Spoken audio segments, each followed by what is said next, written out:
ಮೇಷರಾಶಿಯವರು ಚರರಾಶಿಯಾಗಿರ್ತಾರೆ, ಸ್ವಲ್ಪ ಕೋಪಿಷ್ಠರು ಕೂಡ ಆಗಿರ್ತಾರೆ. ಮೇಷರಾಶಿಯವರು ಸಹಜವಾಗಿ ನಿರ್ಧಾರದಲ್ಲಿ ಬೇಗ ನಿರ್ಧಾರ ತಗೊಳ್ಳುವಂತಹ ರಾಶಿಯವರಾಗಿರ್ತಾರೆ. ದುಡುಕು ಸ್ವಭಾವದವರು ಕೂಡ ಆಗಿರ್ತಾರೆ. ಅದರ ಜೊತೆಗೆ ಒಳ್ಳೆ ರೀತಿಯಾಗಿರುವಂತಹ ಧೈರ್ಯ ಇಟ್ಕೊಂಡು ಅವರ ಕೆಲಸವನ್ನು ಮಾಡುವಂಥವರು ಕೂಡ ಆಗಿರ್ತಾರೆ. ಮೇಷರಾಶಿಯವರಿಗೆ ಈ ವರ್ಷ ಫಲ ಯಾವ ರೀತಿ ಇರ್ಬೋದು ಅಂತ ನೋಡೋದಾದರೆ, ನಮಗೆ ಗೊತ್ತಿರುವಂಥ ರೀತಿ ಸಾಡೆ ಸಾತಿ ಅನ್ನುವಂಥದ್ದು ಮೇಷರಾಶಿಯವರಿಗೆ ಪ್ರಾರಂಭ ಆಗಿದೆ. ಸಾಡೆ ಸಾತಿ ತುಂಬ ತೊಂದರೆ ಕೊಡುತ್ತಾ ಅಂತಂದರೆ ಸಾಧ್ಯ ಇಲ್ಲ. ಯಾಕೆ ಅಂತಂದರೆ ಅಷ್ಟಾಗಿ ಸಾಡೆ ಸಾತಿ ಪ್ರಾರಂಭದಲ್ಲಿ ತೊಂದರೆ ಕೊಡಲ್ಲ. ಸಾಡೆ ಸಾತಿ ಶನಿ ಅಂತ್ಯ ಫಲವನ್ನು ಕೊಡುವಂತಹ ಗ್ರಹ. ಹಾಗಾಗಿ ಸಾಡೆ ಸಾತಿ ಬಿಟ್ಟು ಹೋಗಬೇಕಾದ್ರೆ ತೊಂದರೆ ಜಾಸ್ತಿ.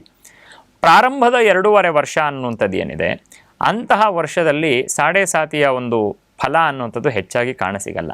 ಹಾಗಾಗಿ ದುಷ್ಫಲಗಳು ಇಲ್ಲವೇ ಇಲ್ಲ ಅಂತ ಹೇಳಲಿಕ್ಕಾಗಲ್ಲ. ವ್ಯಯಸ್ಥಾನ ಪತನಂ ನಿಲಯಂ ವಾಮಂಬಕೆ 12ನೇ ಮನೆಯನ್ನು ನಾವು ವ್ಯಯಸ್ಥಾನ ಅಂತ ಕರಿತೀವಿ.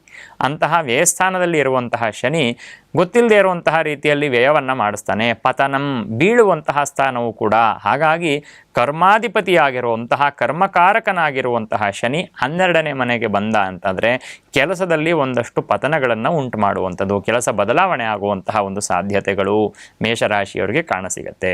ಮೇಷರಾಶಿಯವರು ತುಂಬ ಎಚ್ಚರಿಕೆಯಿಂದ ಇರಬೇಕು. ಕೆಲಸದ ವಿಚಾರದಲ್ಲಿ ನಿರ್ಧಾರವನ್ನು ತಗೋಬೇಕು ಅಂತಂದರೆ ನಿಮ್ಮ ಸಹಜ ಸ್ವಭಾವವಾಗಿರುವಂತಹ ದುಡುಕುವಂಥದ್ದನ್ನು ನೀವು ಬಿಡಬೇಕಾಗ್ತದೆ. ಹಾಗಾಗಿ ಕೆಲಸದ ವಿಚಾರದಲ್ಲಿ ನಿರ್ಧಾರ ತಗೊಳ್ಳಿಕ್ಕೆ ಮುಂಚೆ 1-2 ಸತಿ ಆಲೋಚನೆಯನ್ನು ಮಾಡಬೇಕು. ಬಿಸ್ನೆಸ್ಸನ್ನು ಮಾಡಬೇಕು ಅಂತಂದರೆ ಸ್ವಲ್ಪ ಎಚ್ಚರಿಕೆಯಿಂದ ಇರಬೇಕು. ಬಿಸ್ನೆಸ್ಸಿಗೆ ಕೈ ಹಾಕಿ ಅದರಿಂದ ಕೂಡ ಲಾಸನ್ನು ಅನುಭವಿಸಿ ಮತ್ತೆ ಈ ನಿರ್ಧಾರವನ್ನು ತಗೋಬಾರ್ದಿತ್ತೇನೋ ಅನ್ನುವಂತಹ ಒಂದು ಅನಿಸಿಕೆ ನಿಮಗೆ ಉಂಟಾಗಬಹುದಾಗಿರುವಂತಹ ಸಾಧ್ಯತೆ ಮೇಷರಾಶಿಯವರಿಗೆ ಕಾಣಸಿಗತ್ತೆ. 3ರಲ್ಲಿ ಇರುವಂತಹ ಗುರು 4ರಲ್ಲಿ ಕರ್ಕಾಟಕ ರಾಶಿಯಲ್ಲಿ ಉಚ್ಚ ರಾಶಿಯಲ್ಲಿ ಸಂಚಾರವನ್ನು ಮಾಡ್ತಾನೆ. 4ನೇ ಸ್ಥಾನವನ್ನು ಮಾತೃಸ್ಥಾನ ಅಂತ ಕರಿತೀವಿ. ಸುಹೃತ್ ನಮ್ಮ ಸ್ನೇಹಿತರ ಸ್ಥಾನ ಅಂತ ಕರಿತೀವಿ. ಮಾತುಲ ಭಾಗಿನೇಯ ಸೋದರ ಮಾವನ ಸ್ಥಾನ ಅಂತ ಕರಿತೀವಿ. ಹೀಗೆ ಅನೇಕ ಕ್ಷೇತ್ರ ಸುಖಂ ಭೂಮಿಯ ಸುಖವನ್ನು ಕೊಡುವಂತಹ ವಾಹನ ಸ್ಥಾನ, ಕುಟುಂಬ ಸ್ಥಾನ, ಸೌಖ್ಯ ಸ್ಥಾನ ಅಂತ ಕೂಡ ಕರಿತೇವೆ. ಹಾಗಾಗಿ 4ರಲ್ಲಿ ಗುರು ಸಂಚಾರವನ್ನು ಮಾಡಬೇಕಾದ್ರೆ ಕುಟುಂಬದಲ್ಲಿ ಸೌಖ್ಯ, ತಾಯಿಗೆ ಇರುವಂತಹ ಅನಾರೋಗ್ಯ ದೂರವಾಗತ್ತೆ. ಅದೇ ರೀತಿ ಭೂಮಿಯ ಸಂಬಂಧವಾಗಿರುವಂತಹ ಯಾವುದಾದ್ರು ಅಪೇಕ್ಷೆಗಳು ಅಂದರೆ ಯಾವುದಾದ್ರು ತೀರ್ಮಾನ ಆಗದೇ ಇರುವಂತಹ ಕೆಲಸಗಳಿದ್ದರೆ ಅದೆಲ್ಲವೂ ಕೂಡ ತೀರ್ಮಾನ ಆಗುವಂತಹ ಒಂದು ಸಾಧ್ಯತೆ ಅನ್ನುವಂಥದ್ದು ಈ ಮೇಷರಾಶಿಯವರಿಗೆ ಕಾಣಸಿಗತ್ತೆ. ಕುಟುಂಬ ಸ್ಥಾನ ಆದ ಕಾರಣ ಕುಟುಂಬದಲ್ಲಿ ಸುಖ ಶಾಂತಿ ನೆಮ್ಮದಿ ಸಿಗತ್ತೆ. ಸುಖ ಸ್ಥಾನ ಆದ ಕಾರಣ ಗುರು ಸುಖ ಸ್ಥಾನದಲ್ಲಿ ಸಂಚಾರವನ್ನು ಮಾಡಬೇಕಾದ್ರೆ ನವಮಾಧಿಪತಿ ಆಗಿರುವಂತಹ ಗುರು ಸುಖ ಸ್ಥಾನದಲ್ಲಿ ಸಂಚಾರ ಮಾಡಬೇಕಾದ್ರೆ ಒಳ್ಳೆ ಭಾಗ್ಯ ಯೋಗ ಇದೆ.